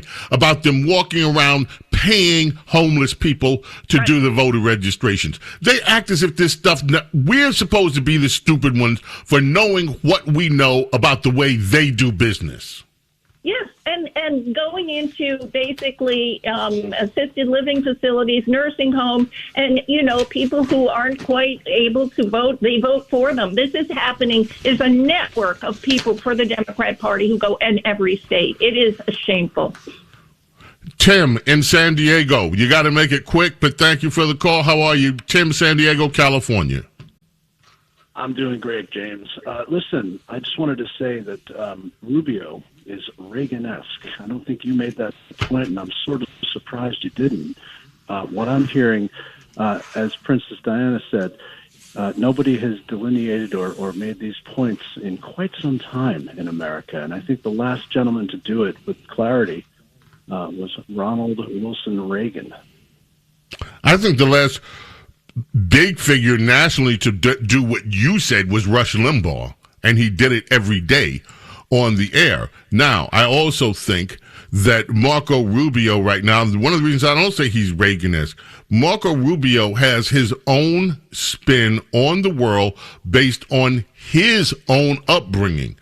I think to say that it's Reagan, okay, fine, Reagan-esque. I mentioned Ayn Rand. We talked about Road to Serfdom. It echoes all of that. Rubio is casting his own mold right now, and that's what makes him so exciting to me. Princess Diana?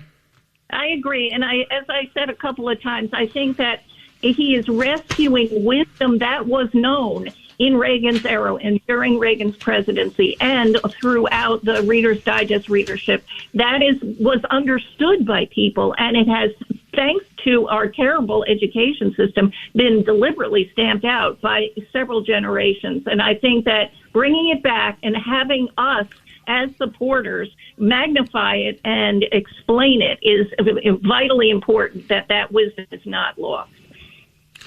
Thank you. Princess Diana, always a pleasure, my dear. Always a pleasure, my dear. Thank you so much, Princess Diana. In the house. The James Golden Show on the Red Apple Podcast Network.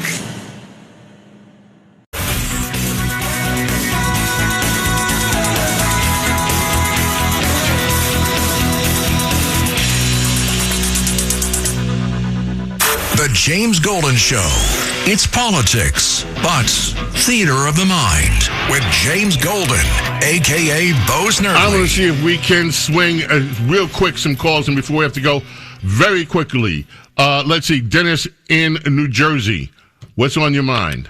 Yes, I wanted to tell Princess Di that the president should have taken a page out of her book and just highlight the different aspects of what he was saying.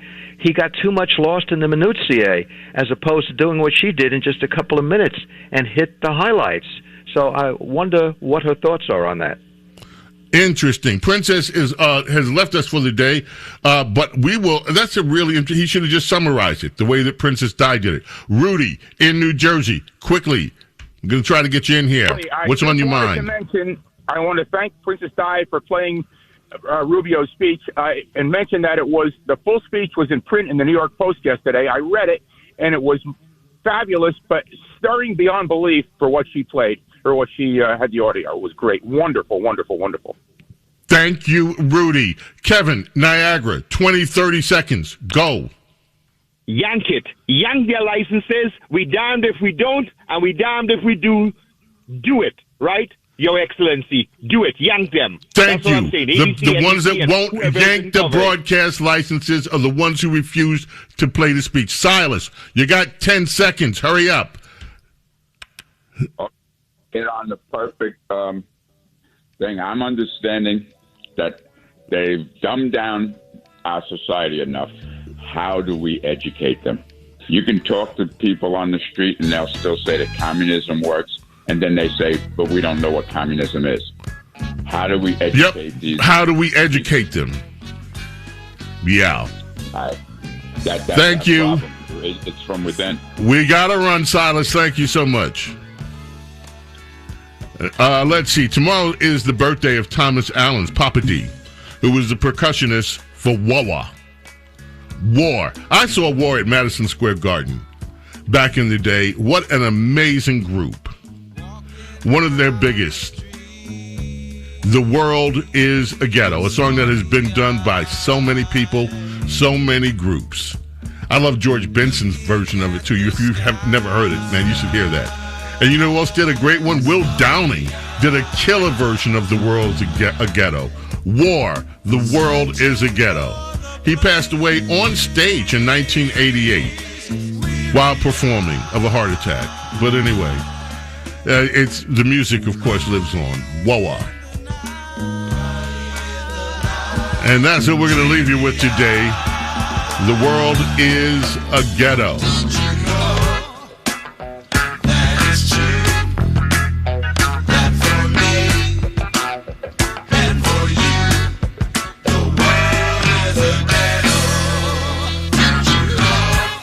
May God bless and protect each and every single one of you, your families, and your loved ones. Love and gratitude, my friends, always.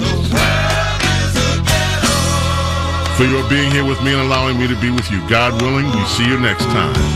And until then, I bid you adieu.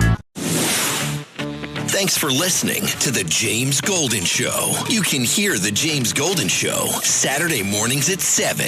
If you like the podcast, share it with your friends and listen anytime at WABCRadio.com and download the WABC Radio app. Hit that subscribe button on all major podcast platforms. Plus, follow WABC on social on Instagram, TikTok, Facebook, and X. See you next time for a new episode so you never have to wonder. What the heck is going on here?